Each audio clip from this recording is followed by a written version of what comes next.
नमस्कार. संघर्ष वृत्तवाहिनीमध्ये आपलं स्वागत. घेऊया ठाणे आणि आसपासच्या परिसरामधील घडणाऱ्या महत्त्वाच्या घडामोडींचा आढावा.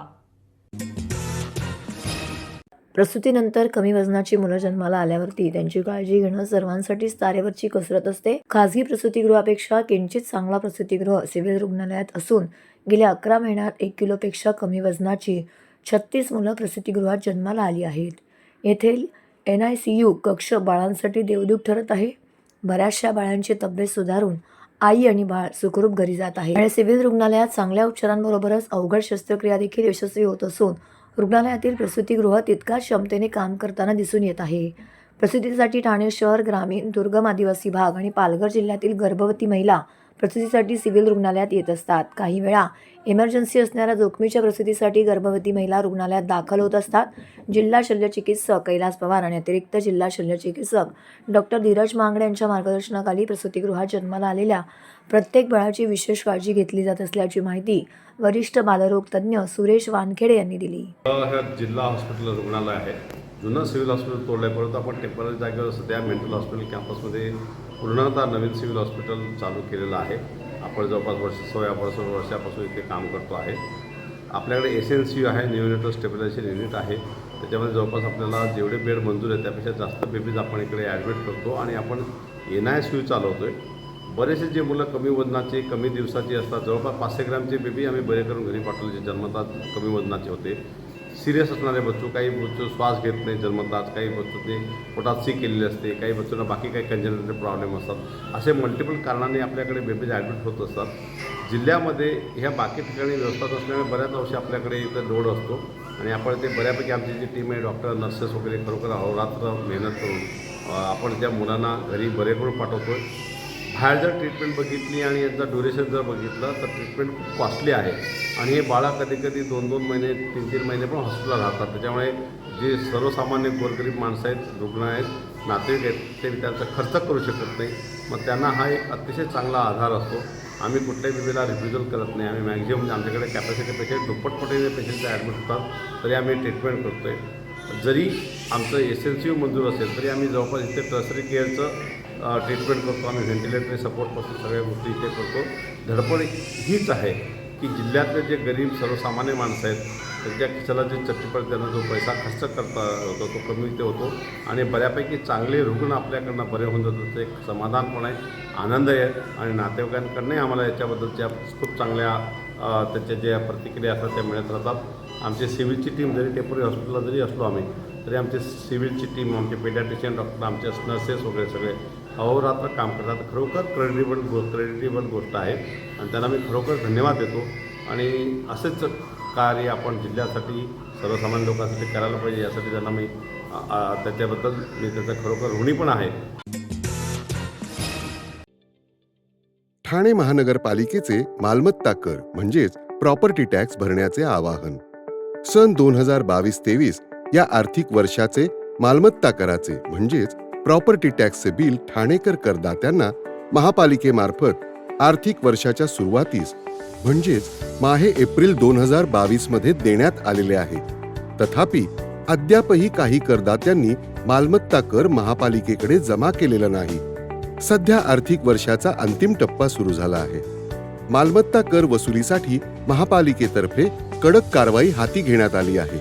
या अंतर्गत जंगम मालमत्ता, TV, फ्रीज, वाहन व इतर जप्त करणे तसेच स्थावर मालमत्ता वॉरंट बजावून जप्त करण्यात येत असून मालमत्तेचा जाहीर विक्रीद्वारे लिलाव करून कराची रक्कम वसूल करण्यात येत आहे.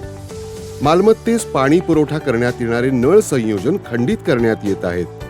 त्याचप्रमाणे थकीत मालमत्ता करावर 2% व्याज आकारले जात असल्याने भरावयाची रक्कम वाढत आहे. आपला मालमत्ता कर propertytax.thanecity.gov.in या लिंकद्वारे तसंच गुगल पे, फोन पे, पेटीएम याद्वारे ऑनलाईन पद्धतीने करण्याची सुविधा उपलब्ध करून दिली आहे. शनिवार, रविवार व सार्वजनिक सुट्टीच्या दिवशी नागरिकांना मालमत्ता कर भरणे सोयीचे व्हावे याकरता महापालिकेचे मालमत्ता कर संलग्न कार्यालय या दिवशी कार्यान्वित ठेवण्यात आलेले आहे. तरी मालमत्ता कर वसुलीची अप्रिय कारवाई टाळण्याच्या दृष्टिकोनातून मालमत्ता कर भरून महापालिकेस सहकार्य करावे. धन्यवाद. विधानसभेच्या निवडणुकीमध्ये महायुती सरकारचे महाराष्ट्रामध्ये घवघवीत यश मिळाल्याबद्दल ठाणे शहरातील कारेगाव विभागातील शिंदे गटाचे माजी नगरसेवक उमेश पाटील यांच्या नेतृत्वाखाली जल्लोष करण्यात आला. फटाक्यांची आतिषबाजी व नागरिकांमध्ये पेढे वाटून विजयाचा जल्लोष करण्यात आला. विभाग प्रमुख श्याम पाटील, शाखा प्रमुख राधे वराडकर, सिकंदर केनी, गणेश परब, सचिन पाटील, राहुल पाटील, प्रफुल्ल म्हात्रे, कुणाल म्हात्रे, प्रशांत पाटील, सुजय पाटील, विशाल खलाटे, अंकुश दाबेकर, श्री घाग, शेखर सावंत, विशाल सावंत, विजय सावंत, जय पाटील, महिला संघटक अर्चना पाटील, शाखा संघटक निर्मला कदम, उपशाखा संघटक रेखा रहाटे, उपशाखा संघटक प्रियांका भरम, रश्मी दळवी, वासंती जमदाडे तसेच विभाग प्रमुख व उपविभाग प्रमुख, शाखा प्रमुख व समस्त शिवसैनिक मोठ्या संख्येने उपस्थित होते.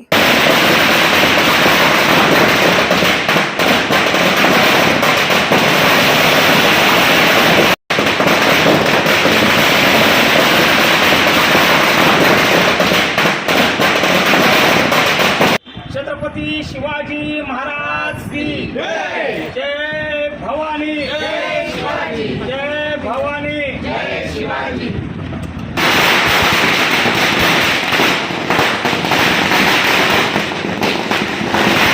जय भवानी, एकनाथ शिंदे साहेब आगे बढ़ो.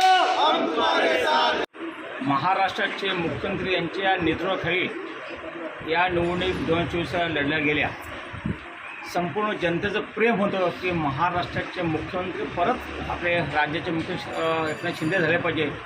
काल जो महाराष्ट्रामध्ये सर्वे झाला त्या सर्वेमध्ये एक नंबर म्हणून शिंदे साहेबांना पसंत दिलेली आहे. खरं 2.5 वर्षापासून राज्याचे मुख्यमंत्री अनेक योजना या महाराष्ट्रामध्ये आणल्या. व शेतकऱ्यांचे प्रश्न असतील, ज्येष्ठ नागरिकांच्या प्रश्न असतील, लाडल्या बहीण, खरी जी साथ मिळालेली या निवडणुकीमध्ये माझ्या लाडल्या बहिणींची आणि त्या भावांची सुद्धा साथ मिळालेली आहे. आणि असं वाटलं नव्हतं का आमच्या शिंदे साहेबांना काही या राज्यामध्ये इतका बहुमत आहे. 238 महायुतीचे उमेदवार निवडून आलेले आहेत आणि खरं तर विरोधकांची काय धावपळ झाली आपण जाऊन पाहिलेले आहे. या महाराष्ट्रामध्ये जो संपूर्ण विश्वास टाकलेला आहे त्या राज्याचे मुख्यमंत्री साहेबांनी टाकलेला आहे. आणि महाराष्ट्राचे मुख्यमंत्री चांगल्या भागात काम करत आहेत म्हणून आमच्या खारगाव परिषद शाखेच्या वतीनं आणि माझ्या ऑफिस कार्याच्या वतीनं आज आपण त्यांचा अभिनव ठराव घेतलेला आहे. तर राज्याचे मुख्यमंत्री हे शिंदे साहेब झाले पाहिजे. तर आमचं एक म्हणणं आहे की ज्याच्या नेतृत्वाखाली आपणच सरकार स्थापन करतात त्याच्या जनतेने विश्वास टाकलेला आहे म्हणून मला वाटतं मुख्यमंत्री एकनाथ शिंदे ही आमची सर्वांची इच्छा आहे. शिंदे साहेब आगे बढ़ो. श्री साईनाथ सेवा समिती वर्तकनगर ठाणे श्री साईनाथ मंदिराचा 38वा वर्धापन दिनोत्सव शनिवार दिनांक 23 नोव्हेंबर ते सोमवार दिनांक 25 नोव्हेंबर या कालावधीत साजरा करण्यात येणार आहे. त्यानिमित्ताने 3 दिवस श्री दत्तयाग यज्ञ आयोजित करण्यात आलेला आहे. तरी सर्व साई भक्तांनी दर्शनाचा व महाप्रसादाचा लाभ घ्यावा अशी विनंती संस्थेचे अध्यक्ष श्री मंगेश बळीराम नईवाकर सर्व साई भक्तांना करीत आहेत. ठाण्यातील प्रतिशिर्डी समजल्या जाणाऱ्या साईबाबा मंदिरात ठाण्यातही विजयी उमेदवाराची दर्शनासाठी गर्दी. ठाण्यातील साईबाबा मंदिराचा 38वा वर्धापन दिन मोठ्या उत्साहात साजरा करण्यात येत आहे. ठाण्यातील प्रतिशिर्डी समजल्या जाणाऱ्या मंदिरात ठाण्यातही विजयी उमेदवारांनी साईबाबा यांचे दर्शन घेतले. साईबाबांच्या दर्शनासाठी मुख्यमंत्री एकनाथ शिंदे यांच्या पत्नी लता शिंदे, मंत्री दीपक केसरकर, आमदार प्रताप सरनाईक, आमदार साईनाथ सेवा समितीचे सल्लागार संजय केळकर यांच्यासह अनेक मान्यवर, ठाणे जिल्हा, मुंबई, महाराष्ट्र परिसरातील भाविक मोठ्या संख्येने येथे उपस्थित होते. तसेच आमदार संजय केळकर यांच्या हस्ते साईबाबांचा अभिषेक, पूजा, आरती करण्यात आली. यावेळी कमल संजय केळकर याही उपस्थित होत्या. आलेल्या सर्व मान्यवर पाहुण्यांचे श्री साईनाथ सेवा समितीच्या वतीने अध्यक्ष मंगेश नईवाकर यांच्या हस्ते सत्कार करण्यात आला. तसेच सर्व नागरिकांना लाडूच्या प्रसादाचे वाटप करण्यात आले. मंदिर परिसरामध्ये विविध धार्मिक कार्यक्रम, पूजा अर्चा, अभिषेक, भजन कीर्तन, होम हवन देखील संपन्न झाले.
आणि खरं तर ठाणे जिल्ह्यामध्ये प्रति शिर्डी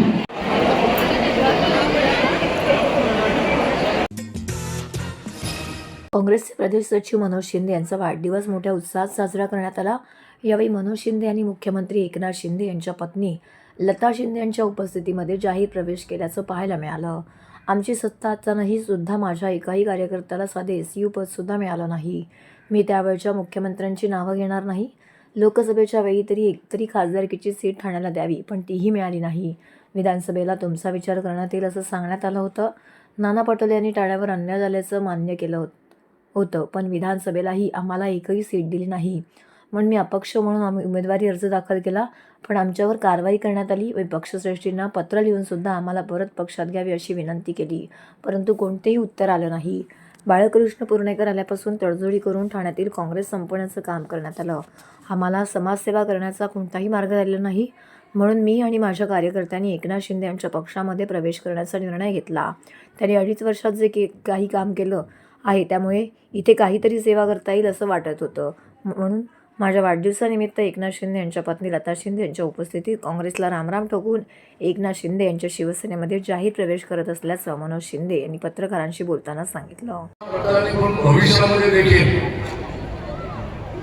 या विभागासाठी नव्हे तर ठाण्यासाठी नव्हे तर मी कोकणामध्ये असताना देखील कोकणासाठी देखील काँग्रेस पक्षात राहून काहीच करू शकत नाही.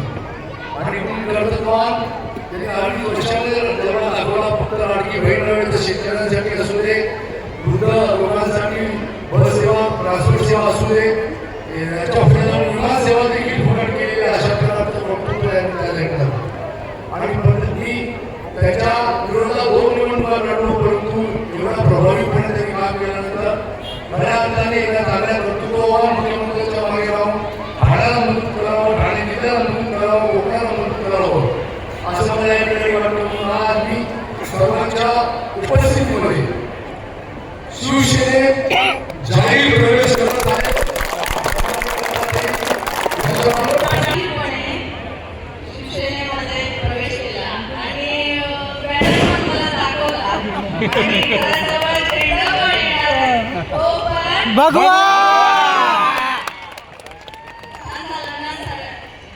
एकदम मस्त. त्यांना माझ्या खूप खूप शुभेच्छा. आणि त्यांच्या वाढदिवसावेळी जाहीरपणे त्यांनी कबूल केलं की आजपासून माझा शिवसेनेमध्ये प्रवेश आहे. मुळात आपण बघतात की लोकसभेपासून नव्हे तर त्याच्या आधीपासून म्हणजे असं नाही की सत्ता ज्यावेळेला आमची होती, मी आता सन्माननीय मुख्यमंत्र्यांची नावं घेत नाही, पण ज्यावेळेला सत्ता होती त्यावेळेला देखील माझ्या कार्यकर्त्याला, माझ्या पक्षाच्या पदाधिकाऱ्याला साधा SU देखील मिळाला आहे.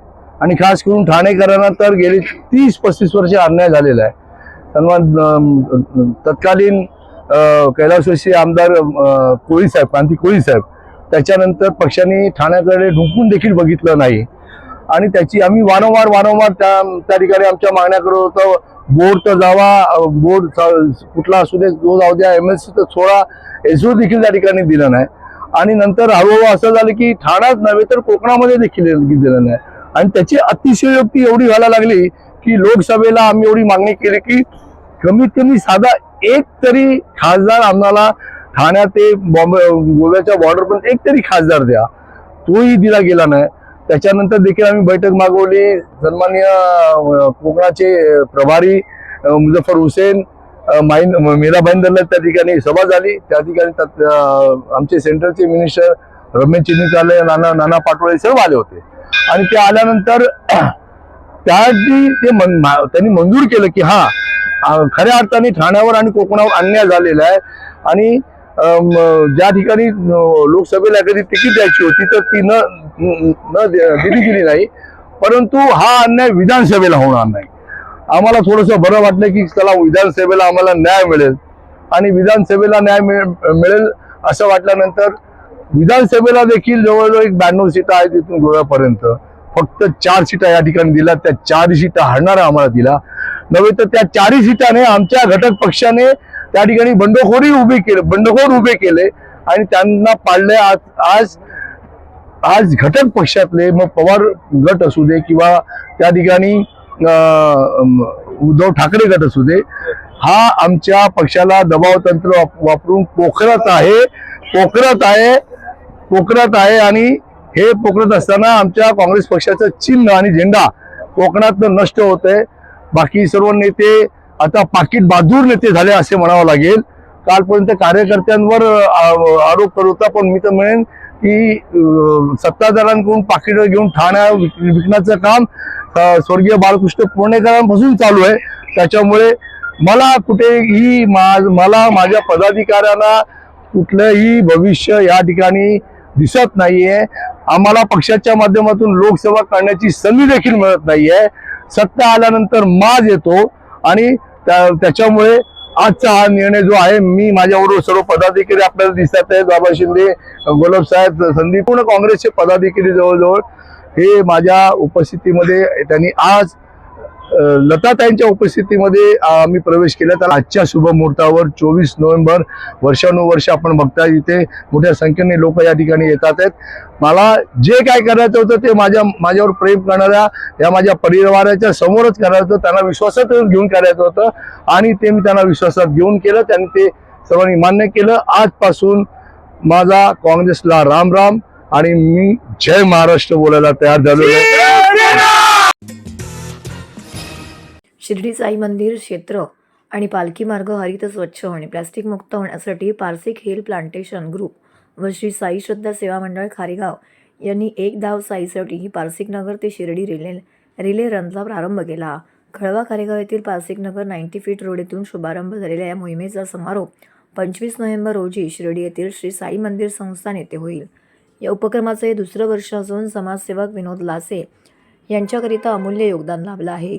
स्वच्छता म्हणजे भक्ती, स्वच्छ मन, स्वच्छ कर्म हीच साईंची सेवा हे ब्रीदवाक्य अंगीकारून शिर्डी साई मंदिर क्षेत्र आणि पालखी मार्ग हरित स्वच्छ आणि प्लास्टिक मुक्त ठेवण्यासाठी त्याची जनजागृती प्रचार करण्याकरिता Parsik hill plantation group Shri Sai Shraddha Seva Mandal Kharegaon यांनी एक धाव साईसाठी ही मोहीम गेल्या वर्षीपासून सुरू केली आहे.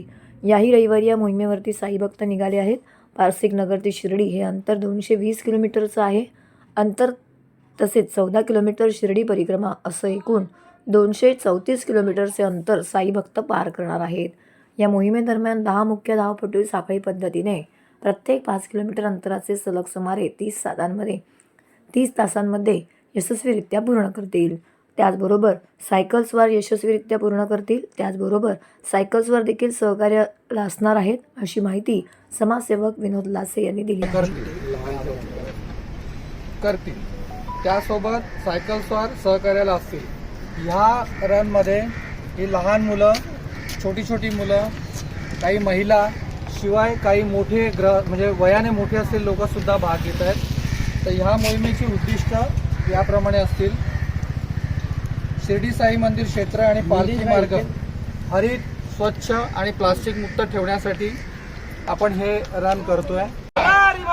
जय गणपती बाप्पा मंगल मूर्ती ओम अनंत कोटी ब्रह्मांड नायक राजाधिराज योगीराज परब्रह्म श्री सच्चिदानंद सद्गुरु साईनाथ महाराज की जय. साई बाबा की जय. साईनाथ महाराज की जय.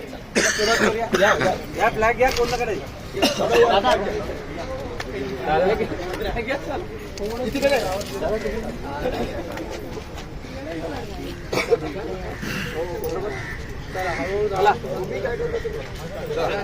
श्री सच्चिदानंद सद्गुरु साईनाथ महाराज की जय.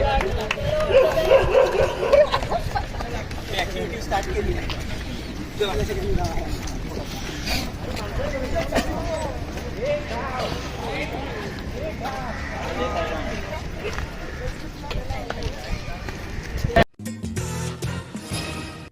तर हे होतं संघर्ष वृत्तवाहिनीचं आजचं बातमीपत्र. उद्या पुन्हा भेटू याच वेळी याच ठिकाणी ताज्या घडामोडींसह. तोपर्यंत नमस्कार.